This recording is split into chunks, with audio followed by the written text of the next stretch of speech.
अगर गिलानी साहब जीत गए जी तो फिर भी 26 मार्च का मार्च होगा, फिर तो ज़्यादा होगा, फिर तो शायद ज़रूरत भी ना पड़े, उससे पहले ही कुछ हुकूमत नेगोशिएट करना शुरू कर दी। हाँ, तो अगर उससे पहले आदमी एतमाद कोई इस तरह की तो चीज़ हमारे लिए बड़ा आसान हो जाएगा, हमें यहाँ के वो कैंप नहीं लगाने पड़ेंगे। अच्छा, ये बहुत बड़ी विक्ट्री होगी जी, बहुत बड़ी विक्ट्री होगी यूसुफ रज़ा गिलानी की। एंड डेट इज़ वाई उसकी लॉजिक बनती है गिलानी साहब के यहाँ कदावर। तो वो इस बात का सबूत नहीं होगा कि भाई बात बगैर मार्च वगैरह के भी बन सकती है, तो अंदर ही अंदर मामला देखे ना, लेकिन वो भी बिल्कुल जो अंदर ही अंदर मामलात भी होते हैं ना, वो भी उस प्रेशर की वजह से होते हैं। ये जो आपने कहा ना इलेक्शन कमीशन ने इतना बोल्ड स्टांस लिया है, मेरा ज़ाती तज्जिया ये है कि अगर उन पर ये पिछले 6-7 महीने पाकिस्तान में इस तरह से सियासी दबाव ना होता तो शायद ये इस तरह का स्टांस भी ना लेते। जो मरियम बीबी कहती है कि लॉन्ग मार्च तक बात नहीं पहुंचेगी, तो वो क्या कहना चाहती है कि नौबत नहीं आएगी? इस इन हाउस चेंज हो जाए पहले। हाँ, तो अगर इन हाउस चेंज हो गया तो फिर मार्च नहीं होगी। देखे ना, in house change itself will start a process of disintegration for PTI. अच्छा, एक इमरान खान साहब गिरते हैं तो फिर बाकी विक्टें भी 10 गिर जाएंगी। अच्छा, एक उस बारे में थोड़ा सा कन्फ्यूजन है, अभी आप अगर क्लियर कर सकें। मौलाना फजल रहमान साहब मेरे प्रोग्राम में कह चुके थे कि भाई वो मार्च नहीं होगा एक दिन के लिए, वो धरना होगा, इधर आके हम बैठेंगे। और उन्होंने ये कहा कि ये बाकी पॉलिटिकल पार्टीज़, पीपल्स पार्टी और नून लीग के साथ भी ये डिसाइड हुआ है। तो क्या डिसाइड हुआ है कि 26 को मार्च होगा? आपकी क़यादत क्या कहती है कि वो धरना होगा? जी, धरना होगा। मैं बता देता हूँ कि जो अभी तक फैसला हुआ है वो ये है कि 26 को तो शुरुआत होंगी, इससे कराची से शुरू होते हैं, कोई कोयटा से आएगा, कोई यहाँ किस दिन पहुँचेंगे वो अभी तक डिटेल्स नहीं डिटर्मिन हुई हैं। तकरीबन अप्रैल की 10 तारीख के करीब शायद रमज़ान शुरू हो रहा है। तो अभी यही एक आइडिया है कि जी उस तक हम धरना देंगे यहाँ। अच्छा जी, एक दिन के लिए नहीं, 2 दिन के लिए। धरने का टारगेट यही कि जब तक हुकूमत ख़त्म नहीं होती तब तक उठेंगे नहीं?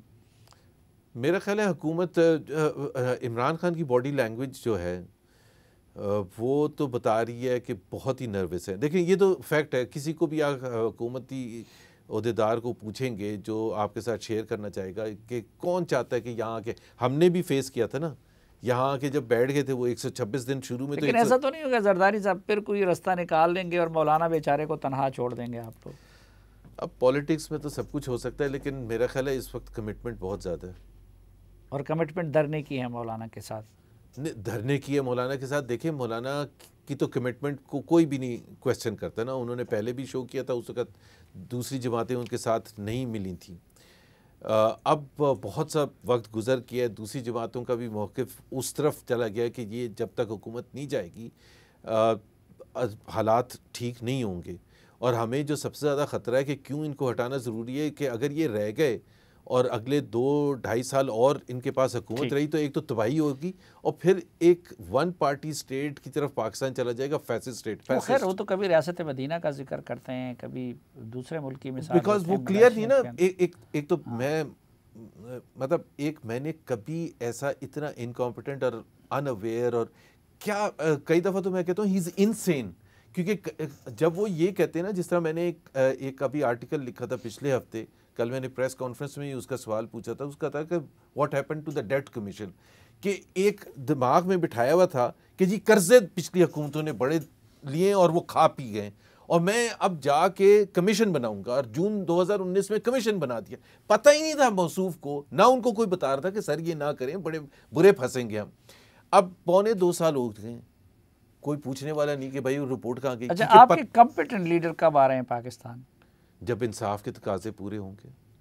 क्या मतलब इंसाफ के तकाजे? इस वक्त जो देखे ना, हमारे साथ इंसाफ नहीं हुआ, मियां नवाज शरीफ के साथ इंसाफ नहीं हुआ, स्टार्टिंग विद पनामा। तो ये बात क्लियर है कि वो बीमारी की वजह से नहीं बल्कि इंसाफ ना होने की वजह से नहीं आ रहे हैं। नहीं, दोनों चीज़ें।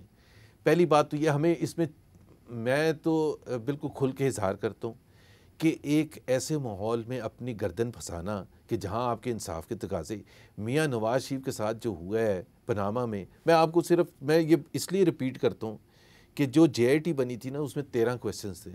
उसका पहला क्वेश्चन था कि सन 1972 में आपके वालिद साहब ने गल्फ स्टील की फाइनेंसिंग कैसे की थी।